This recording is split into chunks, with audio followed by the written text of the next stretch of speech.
Welcome to Ace My Exams Learning. We are excited to have you here. Our channel is dedicated to providing you with the best study tools and resources to help you ace your exams. Let us get started with today's learning. Policy making. The South African Constitution mandates that government authorities ensure equal access to basic services for all citizens, focusing on the needs of the poor and vulnerable groups. Public policy tools are utilized by the government to decide which services are necessary and how to develop communities. Public policy can be defined as the declaration of the government's intent to take certain actions or achieve specific outcomes. Public policy includes decisions made at all levels of governance and requires continuous adjustments to align with the evolving needs and expectations of the population. Policy analysis is used to evaluate the effectiveness of policies, determine whether they are achieving their intended results, and assess their impact and consequences on society. Examples of policies include the smoking policy, which regulates smoking in public places to safeguard public health. In South Africa, the Constitution is the country's most important policy statement. Policy objectives. In the field of state governance and policy formulation, objectives serve as the guiding principles that underpin the existence of an institution, portraying its core purpose and mission. As a result, objectives become the compass that directs decisions toward the betterment of society and its overall well-being. In this regard, services such as health, security, economic welfare, and education are a necessity and should be considered priority objectives.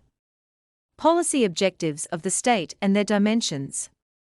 The objectives of a state hold great significance in determining its governance and policy formulation. One crucial principle in establishing these objectives is to arrange them in a well-defined hierarchical order. This hierarchy serves to prioritize the objectives, ensuring that some are categorized as more important than others. By structuring objectives in this manner, the state can effectively allocate resources, guide decision-making, and implement policies that align with its core mission. Hierarchical order and dimensions of state objectives. 1. The hierarchical order dimension. It underscores the importance of arranging objectives in a pyramidal manner within the government structure. At the apex of this pyramid lies the central government, acting as the nucleus from which activities flow downward to provincial and local levels. This hierarchical arrangement ensures a streamlined flow of actions, enabling efficient coordination and implementation of objectives across various administrative tiers. 2. The geographical dimension. It recognizes the diversity of needs across different regions and prompts policymakers to tailor state objectives to address the unique challenges and opportunities specific to each geographic area.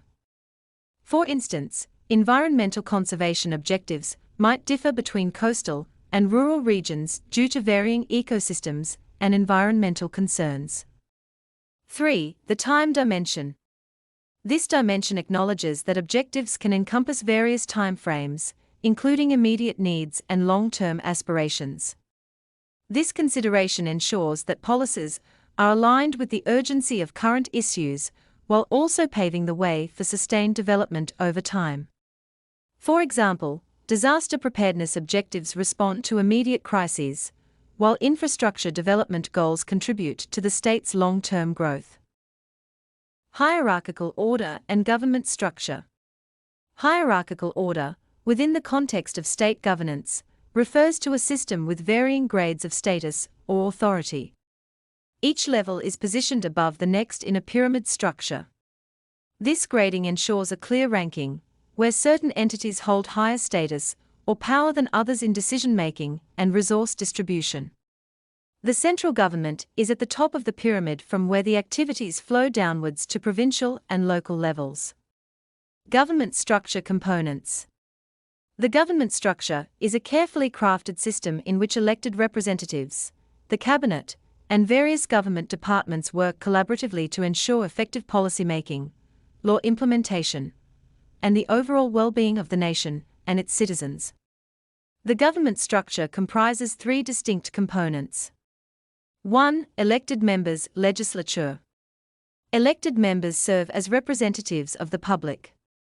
Their primary role is to approve policies and laws that impact the nation.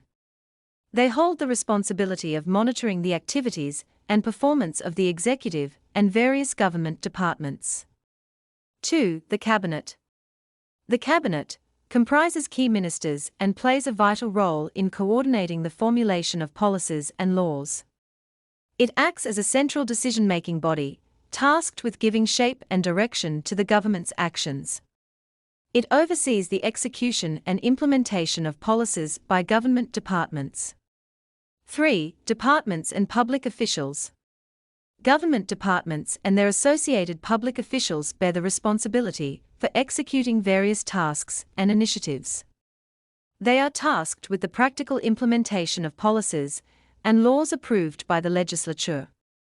They operate under the guidance of the executive, to whom they provide regular reports on their activities and outcomes. The government structure of South Africa.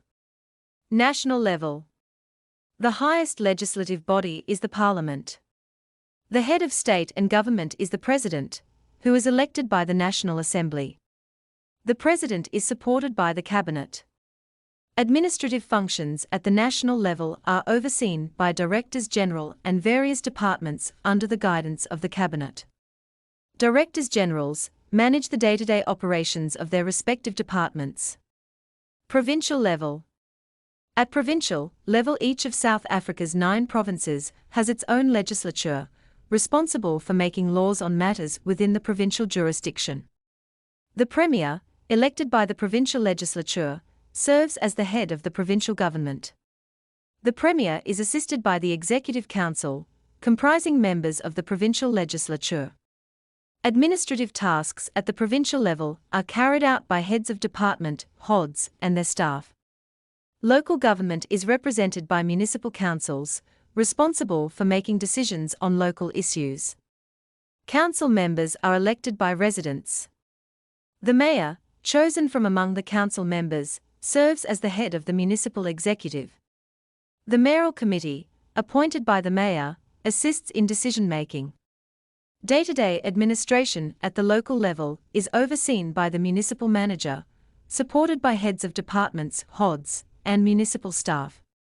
Thank you for watching this video. Remember to subscribe and be the first to know when we upload new videos.